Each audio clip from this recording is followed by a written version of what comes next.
Pihak KUA beri penjelasan soal status Rizky Bilar dan Lesti Kejora saat mendaftar pernikahan. Pernikahan Bilar dan Lesti kini sedang menjadi perbincangan publik. Lantaran setelah Bilar dan Lesti menggelar rangkaian acara di televisi, pasangan ini mengaku telah menikah siri sebelumnya. Kepala KUA Kebayoran Lama, Madari beberkan soal berkas pendaftaran pernikahan Bilar dan Lesti.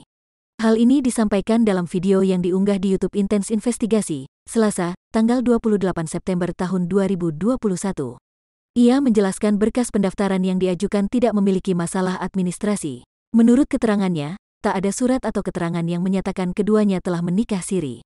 Berdasarkan berkas yang sudah diajukan ke kami dan sudah dilakukan pernikahannya nggak ada masalah. Artinya nggak ada di sini keterangan sudah nikah siri, itu nggak ada, tandas Mardani. Selain itu, Mardani turut membacakan surat pengantar dari kelurahan atas nama Bilar dan Lesti. Keterangan tersebut juga dinyatakan sama dengan yang tertera di kartu tanda penduduk KTP keduanya. Pertama, pengantar kelurahan atas nama Muhammad Rizky, di situ statusnya jejaka, ucap Mardani.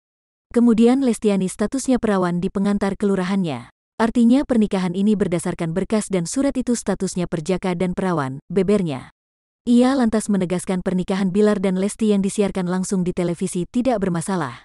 Kendati demikian, Mardani ogah menanggapi pengakuan soal pernikahan siri pasangan itu. Berarti secara UU perkawinan atau administrasi kependudukan nggak ada masalah, ujar Mardani. Kemudian mungkin orangnya mengakui nikah siri kita nggak tahu. Kalau kami hanya berpatokan pada data, kalau pengakuan lisan itu sulit dipertanggungjawabkan, lanjutnya. Pada kesempatan itu, Mardani turut menjelaskan soal polemik pernikahan Bilar dan Lesti. Dalam kompilasi hukum Islam, memang ada pernikahan yang tidak bisa dibuktikan, bukan nikah siri ya. Pernikahan itu hanya bisa dibuktikan dengan akta nikah, yang resmi dikeluarkan KUA, kata Mardani.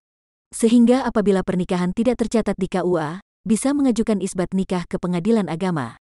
Jika ada pernikahan yang tidak bisa dibuktikan dengan akta nikah, artinya pernikahan tidak tercatat di KUA, bisa dilakukan isbat nikah, yang bersangkutan melaporkan pernikahannya ke pengadilan agama, tuturnya. Mardani menjelaskan nantinya isbat nikah bakal diproses oleh pihak pengadilan melalui putusan. Namun untuk pengajuan isbat nikah, ada sederet alasan yang diatur di dalam Undang-Undang Perkawinan.